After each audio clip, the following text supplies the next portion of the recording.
The Connecticut man will be coming back to Worcester to face charges in a bizarre grave theft. Police say the man claimed he was using the remains for religious purposes, and tonight the city is stepping up security around Hope Cemetery. Our Olivia Lemmon is here with the details. Olivia? Tim, Amador Medina appeared in a Connecticut courtroom and will now come back and face charges in a Worcester courtroom. The city says new padlocks have been added to mausoleums in Hope Cemetery, along with new security cameras. Kind of shocking, actually. It's hard to believe that somebody would do that, but, you know, it backs her up a few steps, I'd say. Chuck Corey repaired the glass at this mausoleum in Hope Cemetery Monday. Worcester police say a Connecticut man faces multiple charges for disturbing the gravesite. It's so peaceful in here. It's hard to believe that anything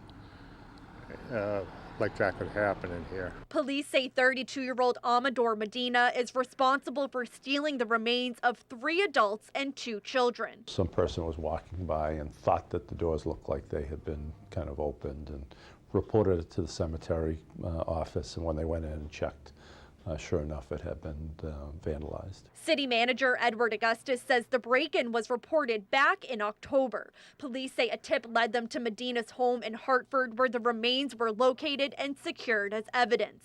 Investigators say Medina practices Santeria, a type of religion, and wanted the bones for medicinal and religious reasons. He is a practicing Santeria priest, which is a religion in some Latino communities that you see. It's rarely seen. Augustus says it's believed the bodies were buried more than 100 years ago, and police were not able to contact any family members. Some, like this particular, the family has decided that they're not going to use it anymore. The last person who was interned in this mausoleum was in 1944. So it now, in effect, becomes the city's responsibility. Worcester is now adding new security measures at Hope Cemetery in the wake of this theft. Hopefully it'll never happen again. I don't know how to prevent it, but how we could prevent it, but it's not a good thing to have it happen here anyway, or any cemetery. Now, the city manager says the cemetery does get locked at night, but since it's so big, it's possible the theft could have happened during the day. Again, new padlocks and security cameras will be added throughout the cemetery. Tim, back to you. Thanks, Olivia.